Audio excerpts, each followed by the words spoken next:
إن الحمد لله والصلاة والسلام على رسول الله. قال الله عز وجل: إن عدة الشهور عند الله 12 شهرا في كتاب الله. 2023 ختم ہونے پر ہے، 2 دن باقی ہے، 2 دن کے بعد 2024 شروع ہو جائے گا. تو سال کے اختتام پر اور نئے سال کے آغاز پر کچھ لوگ خوشی مناتے ہیں اور خوشی کا سبب سمجھتے ہیں. حالانکہ یہ دنیا والوں کی نظر ہے جو دنیا تک محدود رہتی ہے. ایک مومن کی نظر، ایک مومن کی جو بصیرت رہتی ہے وہ دنیا تک نہیں بلکہ آخرت تک جاتی ہے. تو اپنی نظر سے نہیں بلکہ وہ قرآن و حدیث کی نظر سے ان چیزوں کو، ان دنوں کو ناپتا ہے، دیکھتا ہے، پرکھتا ہے. یہ جو خوشی منائی جاتی ہے، اگر واقعی خوشی منانے کا موقع ہوتا تو تب ہوتا جب یہ 2 چیزیں انسان کی حل ہو جاتی. سب سے پہلا کہ انسان کو یہ پتہ ہوتا کہ یہ میرا سال جب ختم ہو رہا ہے، یہ ختم ہوتے ہوتے میری مصیبتیں، آزمائشیں، پریشانیاں سب ختم ہو جائیں گے. اس کا اسے یقین نہیں. دوسری بات یہ ہوتی کہ چلو نیا سال شروع ہوگا، نیا سال شروع ہونے پر مجھے گارنٹی ملے گی کہ میرے تمام کام حل ہو جائیں گے اور میری کوئی پریشانی نہیں رہے گی، میں کوئی مصیبت میں نہیں رہوں گا، میری تمام بیماریاں ختم ہو جائیں گی. اس طرح کی بھی کوئی گارنٹی نہیں. نہ سال ختم ہونے پر کوئی گارنٹی ہے، نہ سال شروع ہونے پر کوئی گارنٹی ہے. تو انسان کس موقع پر خوشی منا رہا ہے؟ وہی سورج ہے جو کل بھی نکلا تھا، آج بھی نکلے گا، پرسوں بھی نکلے گا، کوئی فرق نہیں. وہی چاند جو رات میں آیا تھا پرسوں بھی رات میں آئے گا، کوئی اس میں کوئی تبادلہ نہیں ہے، کوئی فرق نہیں ہے. پھر انسان کس بات کی خوشی منا رہا ہے؟ انسان جو ہے کس بات پر خوشی منا رہا ہے؟ کس بات کو جو ہے یہ کر رہا ہے کہ میں جو ہے بڑا خوش ہو رہا ہے؟ نہ اس کے ماضی کے حالات درست ہو رہے ہیں، نہ اس کے مستقبل کے حالات درست ہو رہے ہیں. اسے کچھ گارنٹی نہیں، اسے کچھ معلوم ہی نہیں. تو مومن کی نظر میں یہ نیو ایئر، یہ برتھ ڈے، یہ کچھ نہیں رہتا، بلکہ مومن ایک الگ نظریہ رکھتا ہے، الگ طرح سے سوچتا ہے، الگ طریقے سے سوچتا ہے، الگ طرح سے جو ہے اپنی دنیا اور آخرت کو دیکھتا ہے. ایک مومن کی نظر میں یہ چیزیں جو ہے کوئی فائدہ اور کوئی معنی نہیں رکھتی، بلکہ مومن اس نظریے سے دیکھتا ہے کہ یہ جو سال ختم ہو رہا ہے اور نیا سال شروع ہو رہا ہے، یہ ہمیں کیا پیغام دے رہا ہے. تو سال کے ختم ہونے اور نئے سال کے شروع ہونے سے ہمیں 2 پیغام ملتے ہیں، 2 اہم پیغام ملتے ہیں. سب سے پہلا پیغام یہ ہے، سب سے پہلی بات یہ ہے کہ یہ ہفتہ، یہ مہینہ، یہ سال، یہ سب گزرتے رہیں گے. ان کو آنا ہے، جانا ہے. ہم رہیں یا نہ رہیں، یہ سال، مہینے، سال، ہفتے اپنے رفتار پر چلتے رہیں گے، ختم ہوتے رہیں گے. یہ ہمیں یہ بات یاد دلا رہے ہیں کہ جس طرح یہ سال، مہینے، ہفتے ختم ہو رہے ہیں، اسی طرح تمہاری زندگی بھی ختم ہو رہی ہے. یہ سب سے بڑا اہم پیغام ہے جو ہمیں ملتا ہے کہ سال کے اختتام کرو، نئے سال کی شروع کرو. کہ انسان کی زندگی بھی اسی رفتہ جو ہے ختم ہوتے جائے گی. جس طرح انسان کی عمر بڑھتی جاتی ہے، اسی طرح انسان کے پیر قبروں میں جا رہے ہیں. وہ قبر کے زیادہ نزدیک ہو رہا ہے، قیامت کے زیادہ نزدیک ہو رہا ہے، آخرت کے مراحل کے زیادہ نزدیک ہو رہا ہے. تو یہ سب سے بڑا اور اہم پیغام انسان کو مل رہا ہے کہ یہ ماہ، یہ مہینے، یہ سال، یہ جو ختم ہو رہے ہیں، اسی طرح تمہاری زندگی بھی ختم ہوگی. لیکن فرق صرف اتنا ہے، یاد رکھنے کی بات ہے، فرق صرف اتنا ہے کہ جو سال ختم ہوتا ہے، ہمیں معلوم ہے 31 دسمبر 12 بجے سال ختم ہو جائے گا اور نیا سال شروع ہوگا.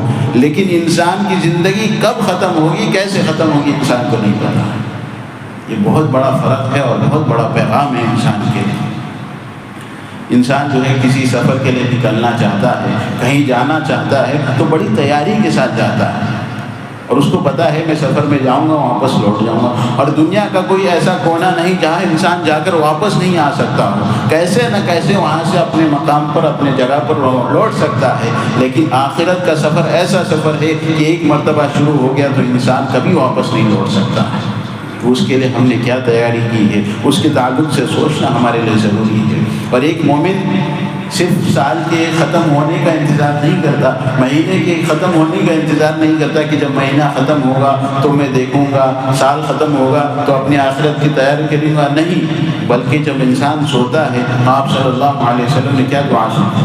بسمک اللہم اموت واحیا، اللہ کے نام کے ساتھ میں مر رہا ہوں. انسان جب سوتا ہے تو اسے یقین نہیں کہ میں آئندہ صبح اٹھ پاؤں گا یا نہیں پاؤں گا، اور جب اٹھ جائے تو بھی آپ صلی اللہ علیہ وسلم نے ایک بہترین دعا سکھائی، الحمدللہ الذی احیانا بعد ما ماتنا، میرے موت کے بعد اللہ نے مجھے دوبارہ زندگی دی، ایک نیا دن دیا نیکی کرنے کے لیے، میں اللہ کا شکر ادا کرتا ہوں۔ تو یہ سب سے پہلا پیغام ہے انسان کے لیے کہ یہ جو سال ختم ہو رہا ہے، اسی کے ساتھ ساتھ آپ کی زندگی بھی ختم کی طرف جا رہی ہے، اختتام کی طرف جا رہی ہے، آپ اپنی اختتام کی تیاری کیجیے۔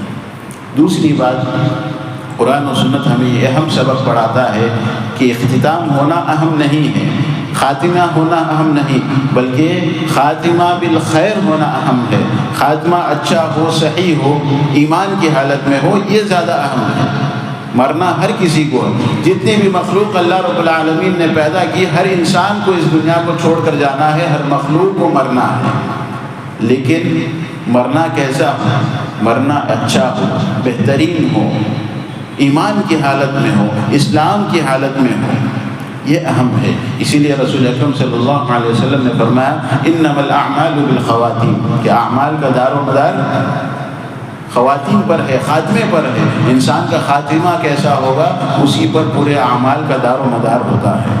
حضرت یوسف علیہ السلام کو دیکھیے، بادشاہت مل گئی، تمام خواب پورے ہو گئے، ایمان بھی ہے، نبی بھی ہے، بعد میں دعا کرتے ہیں توفنی مسلمہ والحقنی بالصالحین، کہ اسلام کی حالت میں موت عطا فرمانا اور نیک لوگوں کے ساتھ ملا دینا۔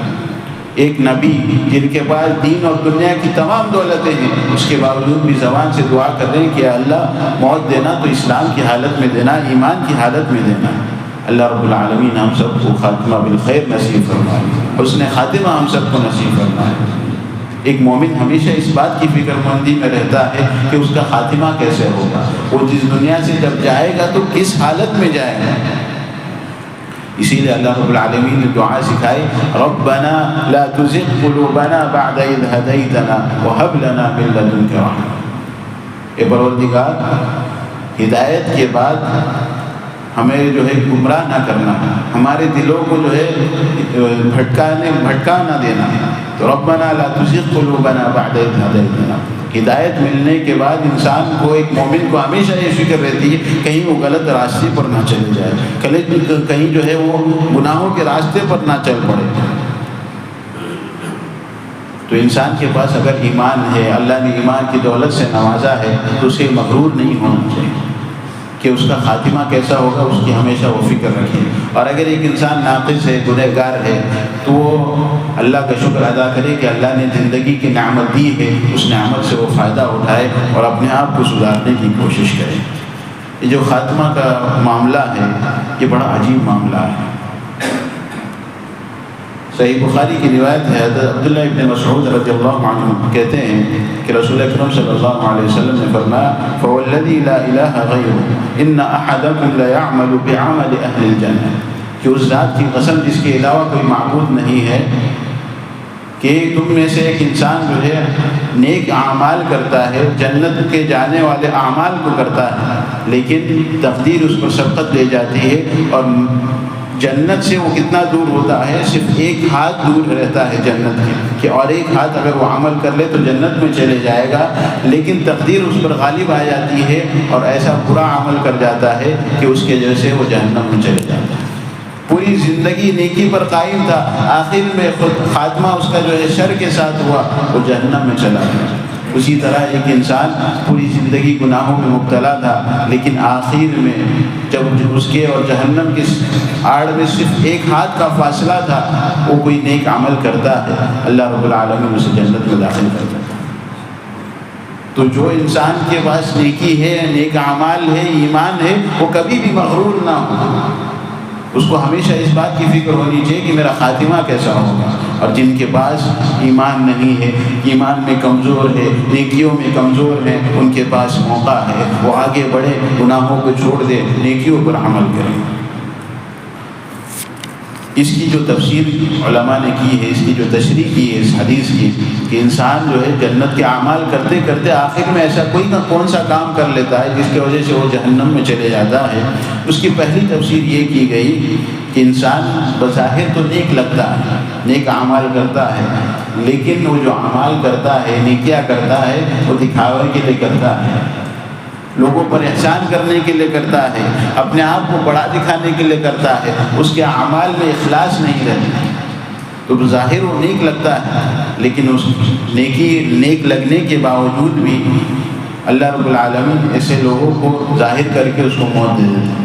جیسے غزوہ احد یا غزوہ بدر کا واقعہ ہے، ایک انسان بڑے دلیری کے ساتھ لڑ رہا تھا، بہادری کے ساتھ لڑ رہا تھا، صحابہ نے کہا کہ یہ تو جنتی ہے، آپ صلی اللہ علیہ وسلم نے فرمایا یہ جہنمی ہے۔ کچھ صحابہ نے دیکھا کہ وہ لڑتے لڑتے اتنا زخمی ہوگا، آخرکار اس نے خودکشی کر لی۔ دیکھیے، خودکشی کرنے پر ایک انسان جو میدان جہاد پر لڑ رہا ہے، کافروں سے لڑ رہا ہے، اللہ کے دین کو بلند کرنے کی کوشش کر رہا ہے، جب وہ بھی خودکشی کرتا ہے تو آپ صلی اللہ علیہ وسلم نے اس کے لیے جہنم کی تعلق سے وعید دلائی ہے، وعید بتائی ہے۔ تو آج کے لیے خودکشی کا معاملہ، اس کو لوگ بہت ہلکا سمجھتے ہیں، لوگ معمولی سمجھتے ہیں۔ ایک چھوٹے سے چھوٹا بچہ جو ہے خودکشی کرنے کے لیے تیار ہو جاتا ہے، بڑا انسان جو سمجھ بوجھ رکھتا ہے، عقل رکھتا ہے، وہ بھی خودکشی کرنے کے لیے تیار ہو جاتے ہیں اور اسے ہی حل سمجھتے ہیں۔ آپ صلی اللہ علیہ وسلم نے فرمایا، جو جس چیز کے ساتھ خودکشی کرتا ہے اسی چیز کے ساتھ قیامت تک اسے عذاب ہوتے رہے گا۔ خودکشی کا معاملہ کوئی معمولی معاملہ نہیں ہے، کوئی سہل معاملہ نہیں، کوئی آسان گناہ یا چھوٹا گناہ نہیں ہے۔ آپ صلی اللہ علیہ وسلم نے ایک مرتبہ ایک خودکشی کرنے والے کی نماز پڑھانے سے منع کر دیا۔ آج لوگ اسے بہت آسان ہلکا سمجھتے ہیں، کوئی گناہ نہیں ہے۔ ہر کوئی ڈپریشن میں جا رہا ہے، اپنے آپ کو پھانسی لگا رہا ہے، کچھ کر رہا ہے۔ اللہ رب العالمین سب کی حفاظت کرے۔ تو انسان اگر اس کے اعمال جو ہے دکھاوے کے ہیں تو آخر کار اللہ رب العالمین اس کو ایسے اعمال پر مجبور کر دیتا ہے کہ وہ کرنے کے بعد وہ جہنم میں چلے جاتا ہے۔ یہ پہلی بات ہے۔ اور دوسری بات کہ انسان جو ہے اس کا تعلق اللہ سے نہیں رہتا، اس کی وجہ سے وہ پورا جنت کے اعمال کرتے کرتے آخر میں جہنم کا عمل کر کے جہنم میں چلے جاتا ہے۔ تو ہمیں جو ہے ہماری نیکیاں جو ہم کریں وہ اخلاص کے ساتھ کریں، صرف اللہ کے لیے کریں، اور ہمارا تعلق اللہ کے ساتھ مضبوط ہونا چاہیے۔ ایک صحابی آئے رسول اکرم صلی اللہ علیہ وسلم کے پاس اور کہنے لگے کہ قیامت کبھی ہے، متی الساعۃ، قیامت کبھی ہے؟ تو آپ نے فرمایا، آپ نے پوچھا ما اعددت لها، اس کے لیے تم نے کیا تیاری کی؟ وہ خاموش ہو گئے۔ کچھ دیر کے بعد کہا کہ میں اللہ اور اس کے رسول سے محبت کرتا ہوں، میرا تعلق ہے اللہ اور اس کے رسول کے ساتھ۔ تو آپ نے فرمایا انت مع من احببت، کہ جس کے ساتھ تم محبت کرتے ہو، جس کے ساتھ تمہارا تعلق ہے، قیامت کے دن حشر بھی تمہارا ان کے ساتھ ہی ہوگا۔ تو اللہ کے ساتھ تعلق ہمارا مضبوط ہونا چاہیے۔ جب انسان کا اللہ سے تعلق مضبوط ہو، ظاہر وہ گنہگار کیوں نہ ہو، لیکن اللہ رب العالمین کے ساتھ اس کا تعلق ہے، وہ اللہ کے ساتھ اللہ سے ڈرتا ہے، وہ جانتا ہے کہ میرا ایک رب ہے جو گناہوں کو معاف کرتا ہے، نیکیوں پر ثواب دیتا ہے، جو مجھے جنت میں لے جائے گا، جس کے رحمت کی امید ہے، جس کے عذاب کا خوف ہے۔ جب انسان کا تعلق اللہ سے مضبوط ہوتا ہے تو اللہ رب العالمین اس کی چھوٹی موٹی گناہوں کو معاف کر کے اسے جنت میں لے جائے گا۔ لیکن تعلق مضبوط کرنا ضروری ہے، اور یہ تعلق مضبوط کرنا جماعت میں نہیں بلکہ انفرادی طور پر۔ جب ہم اکیلے بیٹھے ہوں، تنہا بیٹھے ہوں، تو ہم اللہ کو یاد کریں، اللہ کے سامنے روئیں، گڑ گڑائیں، اللہ سے اپنے تعلق کو مضبوط کرنے کی کوشش کریں۔ آج ہماری تنہائیاں کہاں گزر رہی ہیں، خصوصاً ہمارے نوجوان کی تنہائیاں کہاں گزر رہی ہیں، وہ سوچیں، فکر کریں کہ اگر میں اکیلا ہوں، مجھے کوئی نہیں دیکھ رہا، تو اس وقت میں کیا کام کر رہا ہوں، میرا کون سا عمل ہے، میں کون نیکی کی طرف ہوں، اللہ سے تعلق کو جوڑ رہا ہوں یا اللہ سے دور ہو رہا ہوں۔ یہ سوچنے اور فکر کرنے کی ضرورت ہے۔ تو یہ دو چیزیں انسان ہمیشہ یاد رکھے کہ نیکی کرتا ہے تو ہمیشہ اللہ ہی کے لیے کرے، دکھاوے کے لیے، اپنے آپ کو بڑا سمجھانے کے لیے، لوگوں پر احسان کرنے کے لیے نہ کرے، اور دوسری چیز اللہ سے تعلق کو مضبوط کرے۔ تو یہ جو نیا سال شروع ہونے والا ہے یہ ہمیں دو پیغام دے کر جا رہا ہے کہ انسان اس بات کو یاد رکھے کہ انسان کا خاتمہ جس طرح یہ سال ختم ہو رہا ہے اسی طرح انسان کا خاتمہ بھی ہوگا، انسان بھی اس دنیا کو چھوڑ کر چلے جائے۔ اور دوسرا پیغام کہ خاتمہ تو ہر کسی کا ہوگا، ہر کسی کو مرنا ہے، لیکن مرنا کیسا ہو؟ جو دین پر ہو، خاتمہ بالخیر ہو، حسن خاتمہ انسان کو نصیب ہو، اس کی فکر انسان ہمیشہ کرتے رہے، اور ایک مومن ہمیشہ اس کی فکر میں لگا رہتا ہے۔ اللہ رب العالمین سے دعا ہے کہ اللہ رب العالمین مجھے اور آپ کو، ہم تمام کو حسن خاتمہ نصیب فرمائے، خاتمہ بالخیر نصیب فرمائے، دنیا میں ایمان پر قائم رکھے اور ایمان کی حالت میں ہی ہم سب کو موت عطا فرما، آمین۔ شیخ محمد بن صالح العثیمین رحمہ اللہ نے حسن خاتمہ کے متعلق بہت ہی بہترین بات فرمائی کہ حسن خاتمہ کا یہ مطلب نہیں ہے کہ آپ کو اس حالت میں موت آئے کہ آپ مسجد میں ہو یا آپ مصلی پر نماز پڑھ رہے ہو، مصلی پر بیٹھے ہو تب تمہیں موت آئے، یا ہاتھ میں قرآن مجید ہو تب موت آئے۔ حسن خاتمہ کی بہت ساری بہترین علامتیں ہیں جو اسلام نے بتائی، یہ بھی ہو سکتی ہیں، لیکن ضروری نہیں ہے کہ حسن خاتمہ اسی طرح ہو۔ اب دیکھیے، سب سے بہترین انسان ہمارے اور آپ کے، ہم سب کے پیارے نبی حضرت محمد صلی اللہ علیہ وسلم، آپ کو جو موت آئی وہ کہاں آئی؟ بستر پر آئی۔ ان کے بعد سب سے بہترین انسان حضرت ابو بکر صدیق رضی اللہ عنہ، انہیں بھی موت آئی تو بھی بستر پہ آئی۔ خالد بن ولید رضی اللہ عنہ، جنہوں نے 100 سے زیادہ جنگیں لڑی، انہیں بھی جب موت آئی تو بھی بستر پر آئی۔ تو حسن خاتمہ کا اصل مطلب یہ ہے کہ آپ کو اس حالت میں موت آئے کہ آپ شرک سے بری ہو، آپ کے اندر شرک کا کوئی شائبہ نہ ہو، توحید سے محبت ہو، شرک سے نفرت ہو۔ آپ کو اس حالت میں موت آئے کہ آپ کو نفاق سے نفرت ہو، آپ کے دل میں نفاق نہ ہو، آپ جو ہے نفاق سے پاک ہو۔ آپ کو موت اس حالت میں آئے کہ آپ کو بدعات سے دوری کرنے، دوری اختیار کرنے کی آپ کو توفیق ملی ہو، آپ جو ہے بدعات سے دور رہنے کی پوری کوشش کرتے ہو، سنت کے مطابق زندگی گزارنے کی کوشش کرتے ہو۔ آپ کو اس حالت میں موت آئے کہ آپ کے اوپر دوسرے مسلمانوں کے جان، مال، عزت کا کوئی بھی بوجھ نہ ہو، آپ نے کسی پر ظلم نہ کیا ہو۔ اسی طرح آپ کو اس حالت میں موت آئے کہ آپ کا دل صاف ستھرا ہو، سلیم القلب ہو، آپ کے دل میں کسی کے متعلق حسد، جلن، بغض، عداوت کچھ نہ ہو، آپ کا دل جو ہے دوسرے کے تعلق سے صاف ستھرا ہو، سلیم القلب ہو۔ اسی طرح آپ کو اس حالت میں موت آئے کہ آپ 5 وقت کی نماز پابندی سے پڑھتے ہوں اور جو فرائض آپ پر عائد ہوتے ہیں اسے پورا کرنے کی پوری کوشش کرتے ہوں۔ تو ایسے حالات میں اگر موت آتی ہے تو یہ حسن خاتمہ کہلائے گی۔ ورنہ ایک شخص جو نمازوں کا پابند ہے، ہر چیز کرتا ہے، نیک اعمال کرتا ہے، لیکن شرک سے اپنے آپ کو نہیں بچاتا، بدعات سے نہیں بچاتا، تو کیسے اس کے اعمال قبول کیے جائیں گے؟